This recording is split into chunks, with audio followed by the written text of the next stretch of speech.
Greetings, Dr. Jeffrey Scott here. This is Market MRI Pro update. I think there's a lot of things to be concerned about, so I don't know if this will run long, but I think it's going to tell a story. The story's not good. So if you listen to the Fed report or read the Fed report, it didn't look that bad. No one expected the Fed to cut. But as Powell spoke, issues in the report or in the decision that perhaps were a little bit more hawkish came out, and the market started selling off. Well, a retest is clearly on tap. I think we had it as the day ended, except for on the diamonds, which broke through.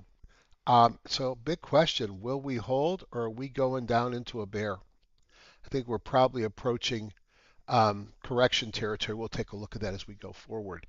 After hours, Micron, I mean, probably one of the most incredible earnings reports I've ever heard, and they were down 3%. ELA up 15.4, DLO up 7.9, FIVE up 6.1.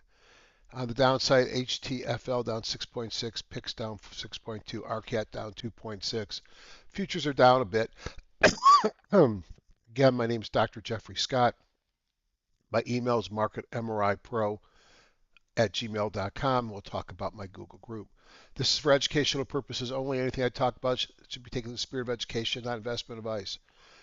It says here that the intent of the video is to demonstrate my tools for top-down analysis. Let me tell you the real reason I do this. It forces me to follow my rules. And if you've been listening to my rules, you'll be mostly in cash right now. Trading involves risk, and you're solely responsible for any investment decisions you make. I may own or intend to buy or sell any stock mentioned in this report. Trading stocks and options should be considered risky. You should always consult with your financial advisors. My Google group's called Top Down Trader. I send out a notice whenever I post these. You'll have discounts as being part of that group. You'll get invited to things that I don't invite broadly, or you get the first invites. And if I do something in options, I don't usually post them broadly, but I post them in the top-down trader, and I put my PowerPoints there as well. So just go to Google Groups, go to all groups, find mine, sign up, and let me know how to contact you. News, well, it was all about the Fed, and tomorrow we've got some stuff as well. We got jobless claims, so and the Philadelphia Fed manufacturing. It's starting to feel a lot like stagflation. Stagflation is never good. Ever, ever, ever good for the markets. If we look at earnings on Thursday, we have, whoops, I'm sorry, FedEx is probably the big one. Planet, I've got some calls on that one. I've also got a few other things. Teeny weeny positions. It's a judgment call to hold stocks over earnings dates. It's bad judgment to not know when your stock's earnings date is scheduled. For more information about anything I talk, do, or think, marketmripro@gmail.com. If you own the program or if you've downloaded it from the Windows App Store and have any questions, coding at marketmripro.com. Let me tell you a little secret. You can download it in the Windows App Store, but it'll probably charge you about $10 to download. You get 3 days to use it. If you email me after you do that download, I'll extend that to 30 days. And join the top-down Google group. All right, so markets were bad today. Volatility was up 8.41%, closing at the high. The dollar flight to safety up 0.61, closing at the high. Closing all at the bottom of their daily range. Q's down 1.39, Spiders down 1.4, Russell down 1.62, and Diamond down 1.65. I would say there's nowhere to hide. Bitcoin was down 4.76. Looking at the 52-week highs minus lows, NYSE turned negative, deeper negative on the NASDAQ. How bad was it? Well, you can see how any sectors or industry groups were up, much less than what we saw on Tuesday. Only 17% of the S&P 1500 were up, 21% of the NASDAQ, and 19% of the NYSE. So any day when you average about 19% up is going to be ugly. If we look at the S&P 500 sectors, they were all down, ranging from 1.13 on tech 1.19 on finance, 1.5 on communications, the downside 2.4 on staples, 2.3 on discretionary, 2.1 on materials. From a thematic perspective, everything was down except for oil exploration, cloud computing, and Norway. Norway's got to have heavy oil. If we flip, big down, silver and gold have broken down, copper, China, lithium, home construction all down more than 3%, home construction reacting to an increase in yields. If we go to the timing model, there was no change. The daily remains in a sell. We'll talk more about the charts in a few minutes. The weekly, pouring out of a coffee cup. And then the monthly, so all those are sells on the weekly. The monthly remains in a longer term buy mode, but there's pressure. We look at the US index ETFs and we blow this puppy up, and you could see spiders have now broken below these lows, so let's kill those. And now let's set up a new box to look at how far we'll come down. So let's identify the high. I think it's right here. We close. Oh, don't do that to me, please. Here, let's make that bigger. I didn't do that bad on that side, but I really screwed the pooch on this side. Let's pull this up here. Take this and then I want to bring it up to here. Let's see if I can pull this in. I can't do that. All right, I'm going to kill it and start all over again. Touch it here. Touch it here. I do not know why it's doing that, so I bet, let me just look at one other thing.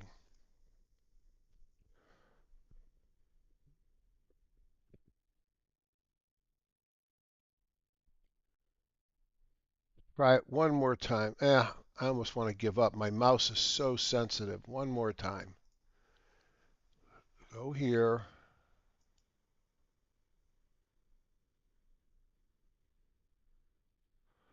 So still less than 6% down on the spider. However, as you can see, we have broken the prior low and this low. So we have lower highs, lower lows. We are in a downtrend.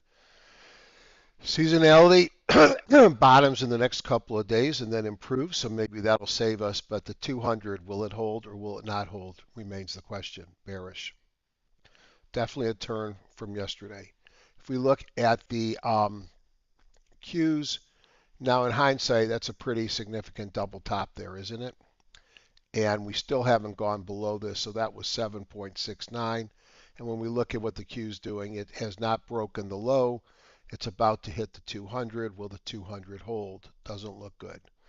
If we look at the diamonds, clear downtrend, breaking through the 200. Again, seasonality dips for a couple more sessions, and then maybe seasonality saves us. The Russell,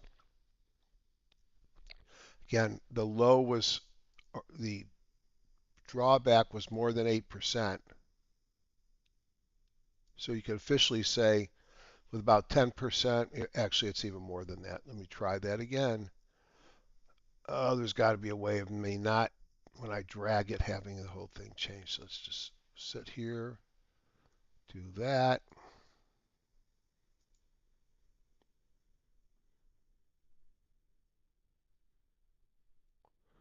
Yeah, it was, keeps, oh, one more time. I'm going to talk to Praveen about how do I anchor the chart so it doesn't move with my mouse.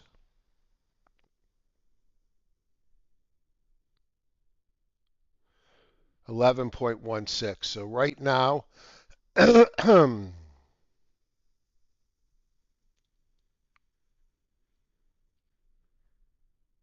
it looks like it's over 10% off the highs. 10.5% off the highs.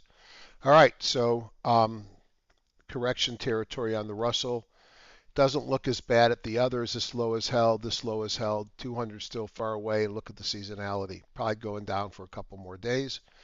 Volatility bounced today, closed at the high. Not good for the bulls, up 10%.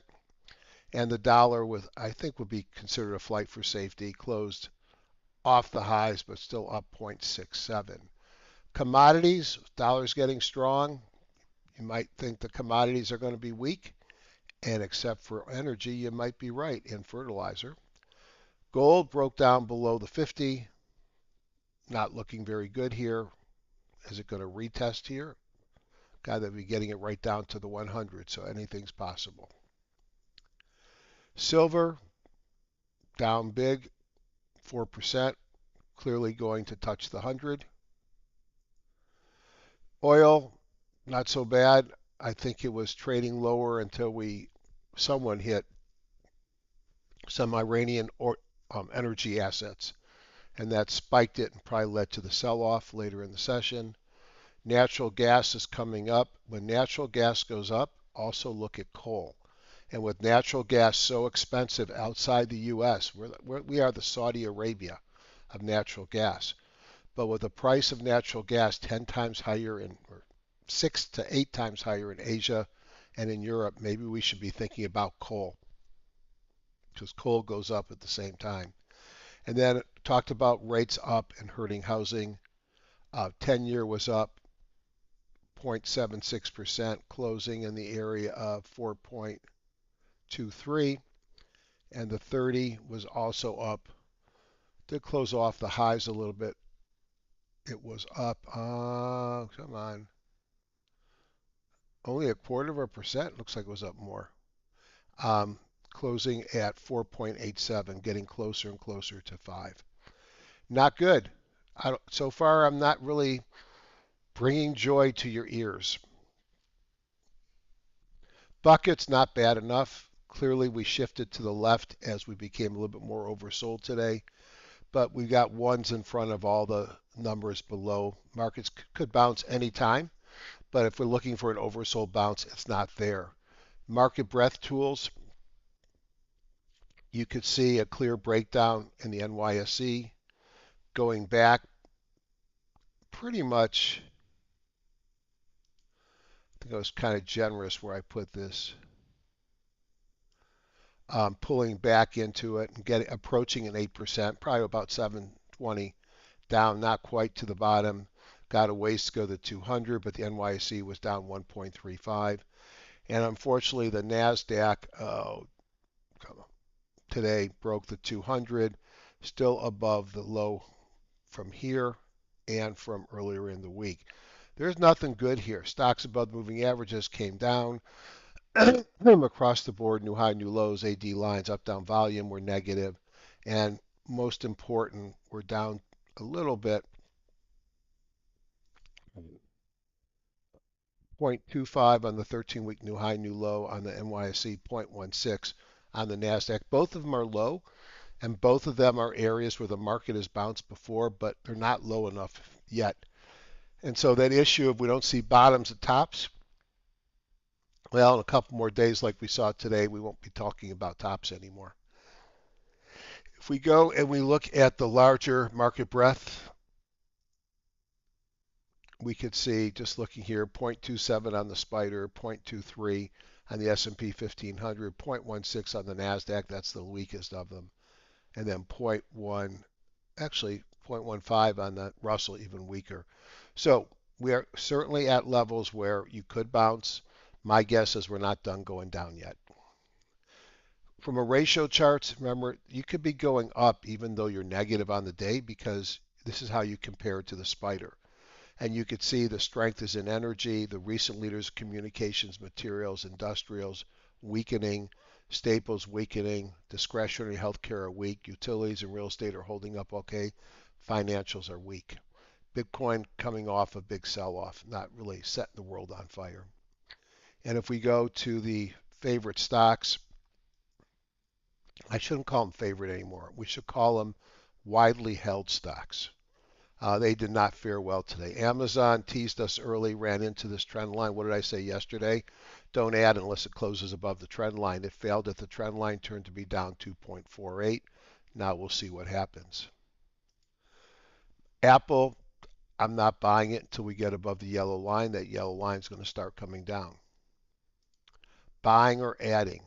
Now, we got teased yesterday on Google. Google probably holding up better than the others. It's down 1% today. Meta, no. Well below the 200 and the 50 and the 30 weekly and that little trend line. Not interested. Netflix trying to stabilize after popping on the change in the takeover of Warner Brothers and then pulling back, getting to an area where you might expect to bounce, but not in the way the markets are behaving. Tesla, kind of like Apple. I'm sorry, I got a cold coming on. It's kind of underneath a blanket of the 30 period WMA. I wouldn't be buying it until it gets above it. What are you going to accomplish by buying here? And then Nvidia, disappointing, only good news, and it's doing nothing, which I guess is better than selling off hard, like something like Microsoft, which is one of the first stocks to drop down on capex expenses. Little bit of rally, I wouldn't touch it as long as it's below the yellow line. LABU, as I talked about a couple of days ago, I thought it was done, and today it did not look good, selling off even more. IGV software holding up above the yellow line, but really no momentum. I've got a little bit left, and we'll see. Data centers, gosh, I thought they were going to run today, and they actually broke down as well. Not a pretty market. And then Shield, someday this is going to work, but even the defensive things, which are going to have to remanufacture all those armaments and Patriot missiles and other cool things. And, break above this line is going to be impressive, but it's not moving. And we're back to Amazon. I don't have a whole lot to tell you to buy today because I'm worried about this market, but let's just go look at a couple of different things. If we look at the top down just to get a sense, the only thing that showed any positivity is energy. Now, energy is likely to do well until such time that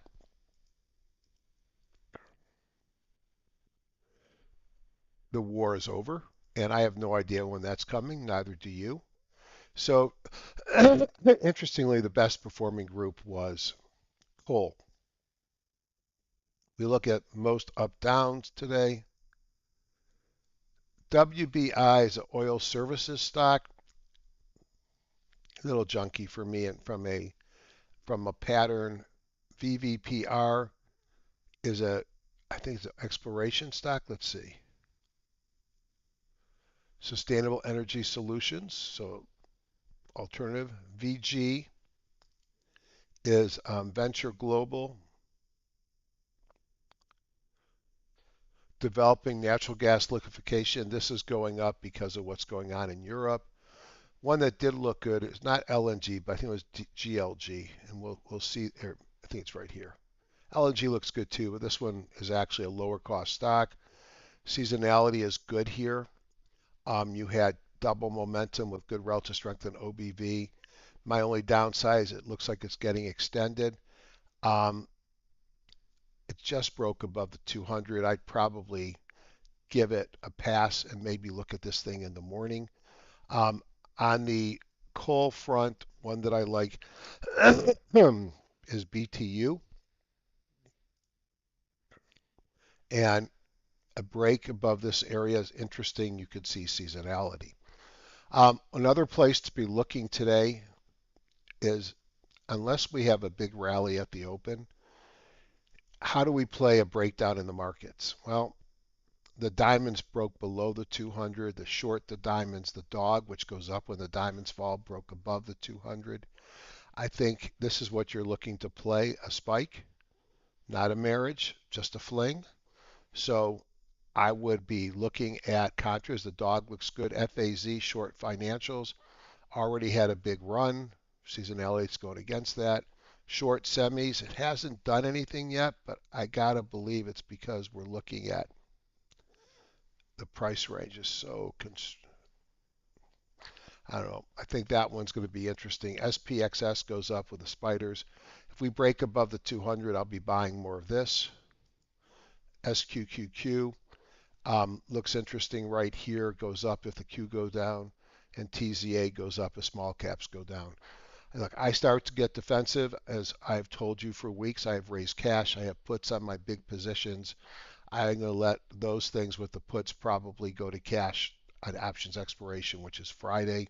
I took profits again. I've had my biggest position has been this guy, which has just been incredible. It's missed earnings twice in 2026, and both times it's traded higher, which I thought was remarkable. It's sort of a cross between critical medicals and semiconductors, and that they have some type of semiconductor chip that requires one of the rare earth minerals, and they have to get license from China to ship, but it gives them a lot of pricing power. And even though they've missed their numbers because they didn't have enough licenses, the stock kept going up. But I'm at a point now where I don't trust anything. And talking about trust, let me pull up Market Surge. The stock that I think has the best earnings, we talked about them this week, SanDisk and Micron. It may be time to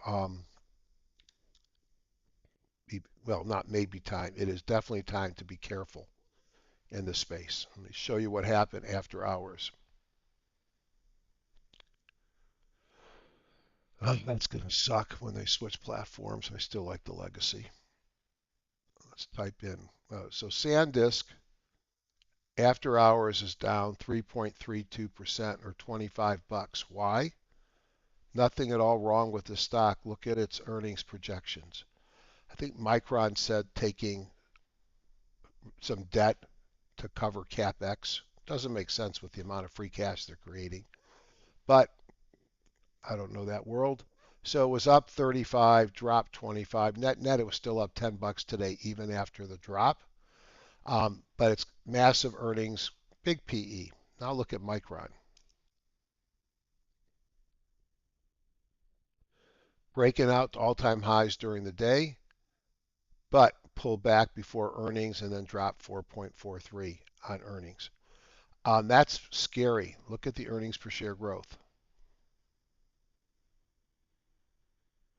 Look at the multiple.